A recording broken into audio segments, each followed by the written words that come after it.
Mga kaibigan, nandito pa rin tayo sa West Bank Road, Barangay Rosario, no? At kung saan yan, dito na ngayon natin ng mga nag-clearing operation at kinakausap na nga ng Mr. Pongalayon yung mga taga rito. Ang sasakyan, kay private yan, kay hindi. Ang buhit, nasa pangkita, nasa kalsada. Hindi ako kayo, tulungin ko to. Next week, pagbalik ko nandyan yan, tatanggalin ko yung court na yan. Ha? Hindi yan dapat nandyan yung court. Pakisabi kung sino ang presidente rito, yung mga kabataan, kausapin natin. Meron tayong mga certain court na pwede paglaruan yung dito. So, para hindi na yan mawala, kunin na nila, pag kami nagtanggal niya kasi kukuhain ko yan. Ha? Salamat nanay, ha? Kayo po si Bong De Leon po, Dr. De Leon po, Bong De Leon. Kasi pag may naglaro, napatakbo sa kalsada, po pwedeng ma-aksidente. Ha? Sabi niya po, pagkasabi kayo, press, hanggang Sunday, pag hindi yung tinanggal, kasi na po ako nagtatanggal.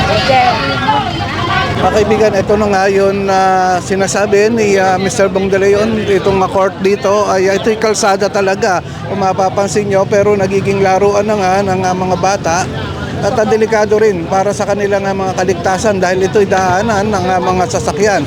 Kaya kinausap din ni Mr. Bong De Leon yung mga taga rito na kung hindi nila alisin yung court, ay sila mismo ang magtatanggal, binigyan pa nga ng Hanggang ngayon, ngayong araw, pagka hindi na siya tanggalin yan, yung court. Ayoko na tatanggalin na bubuhatin, ha? Asetulin ninyo, sinahin nyo dyan.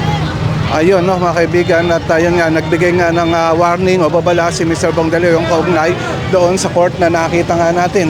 Ito mga kaibigan, at itong mga sasakyan nga na mga nandito ay tinitikitan na rin ng team ng MMDA dahil kung mapapansin nyo naman ang itsura nitong mga ito ay mga matagal nang naka-stack dito sa area na ito dahil puro alikabok na nga. Ito ang MMDA ngayon na siya nga nagtitiket dito sa mga sasakyan nakaparada dito.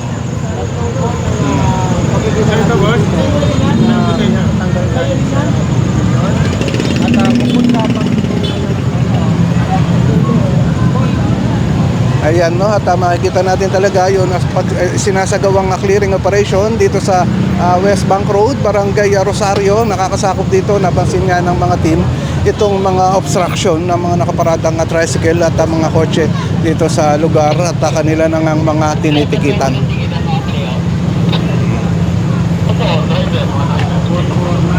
Nandito tayo ngayon sa Jennings Avenue, kung saan nandito ngayon natin ng MMDA sa pangunguna ni Mr. Bong De Leon ay talagang nagsagawa ng clearing operation dito sa lugar ng Jennings Avenue, Barangay Rosario, lungsod ng Pasig.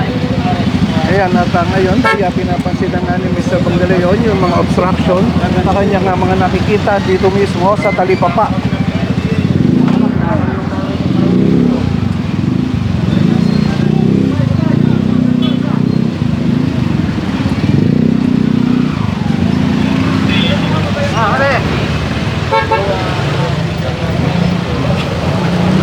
Kasama natin dito ang team ng MMDA at Action Line Division sa area na ito, no? At kanina galing na nga tayo doon sa iba't iba pang lugar ng lungsod ng Pasig. At ngayon ay andito tayo sa Jennings Avenue.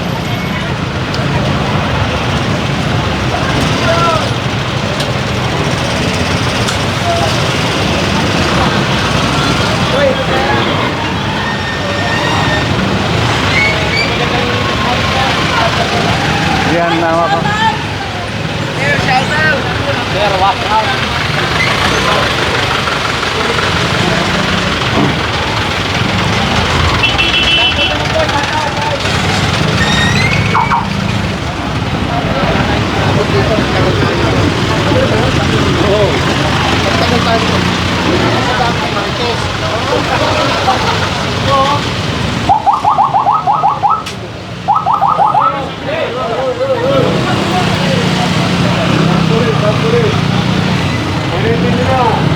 Ito, napansin na ni Mr. Bong De Leon itong itong lona dito, no?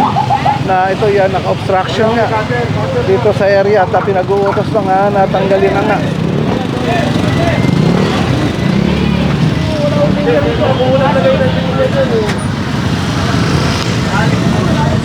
Kabila, saan na? Ayun ang gumawa lang ng yan. Hey, Kung mapapansin nyo naman talaga, ayan o mga kaibigan, ay kalsada na, yun na pinakakapaglagyan. Ayan. So, meron ditong lugar na talagang ginawa na nilang pwesto, yun na kalsada. Ayan mga kaibigan, makikita nga natin tinatanggal na ng ating ng action line itong lona na nandito. At kung mapapansin nyo mga kaibigan, dito sa bandang baba ay kalsada na. Ito nga pinagpapatungan ng kanilang mga paninda. Kaya ayan ay pinag-utos na nga ni Mr. Bong De Leon na tanggalin na.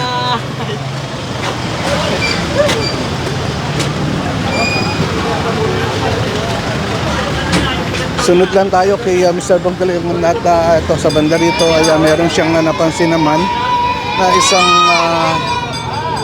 sidecar ng ito yung motor na may sidecar, no? At obstruction to dito na hindi natin alam kung saan ginagamit nga ito.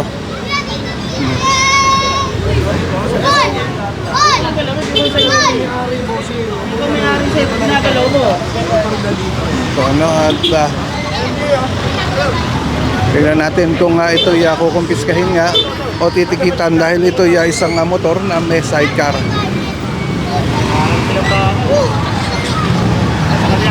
Ayan, yun na talagang buong team ng nag-clearing operation na talaga makikita natin ngayon na araw na ito. At kasama nga itong mga truck ng MMDA na ginagamit nilang pang towing.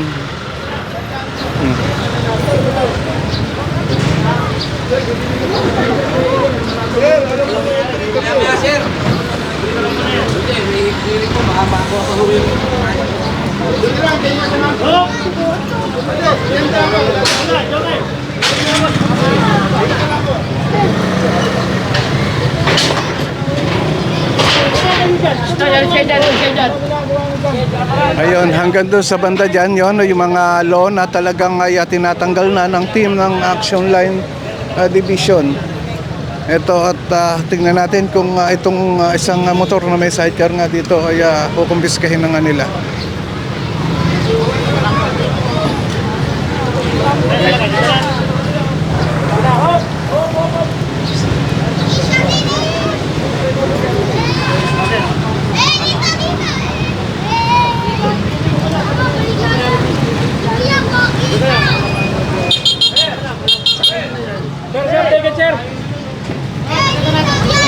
Itong isang motor dito ay hindi nga lumalabas yun na may-ari nito, no? At ngayon ay ikakarga na sa truck ng MMDA ito at dadalhin sa impounding area kung saan doon sa Barangay Tumana, Marikina City.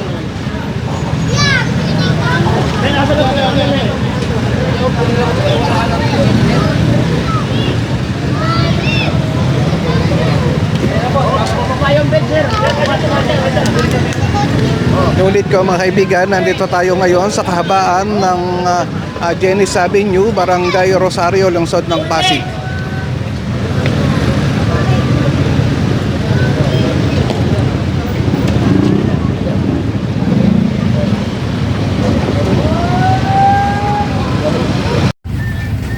Mga kaibigan, nandito naman tayo ngayon sa Avocado Street, Barangay San Miguel, lungsod ng Pasig, kung saan dito nang nagtungo ang team ng clearing operation kasama ang MMDA at ang Action Line Division.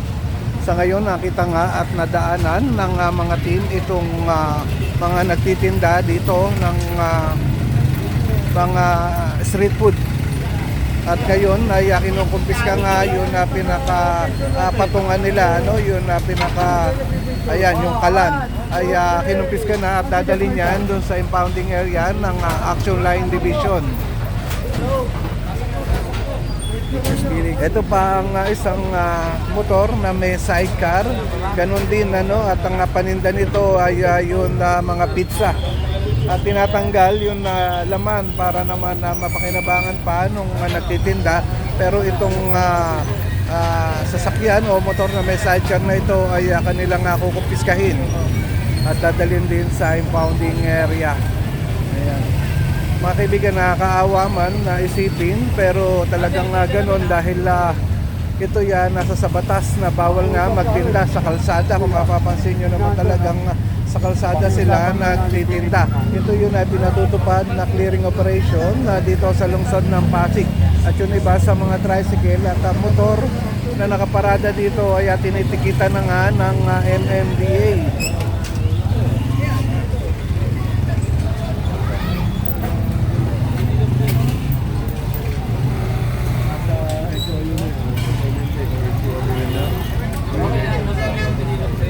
So, sigurado ito ay dadalhin nga sa impounding area. Ito yung mga paninda nga nila ay iiwan naman at ito lang motor na may sidecar na ang dadalhin sa impounding area. Ito tatalian ng lubid at hihilahin hanggang doon sa impounding.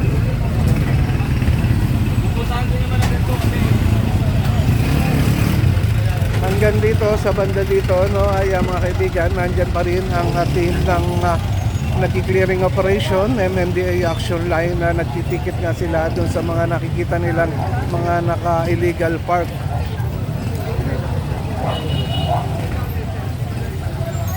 Yan. Lapitan natin itong sa banda rito. At yun na mga nakaparadang tricycle nga dito ay kanila na natin itikitan. At yun na ilan naman ay naikarga na nga dito sa truck ng MMDA kung saan naman dadalhin yan ay doon sa Barangay Tumana, Marikina City.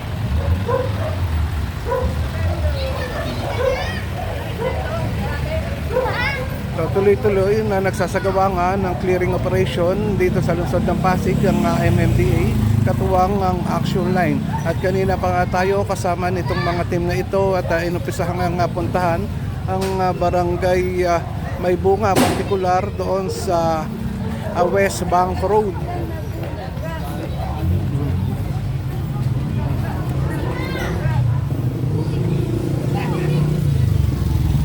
Hanggang dyan sa bayan ay marami pa rin silang mga tinitikitan.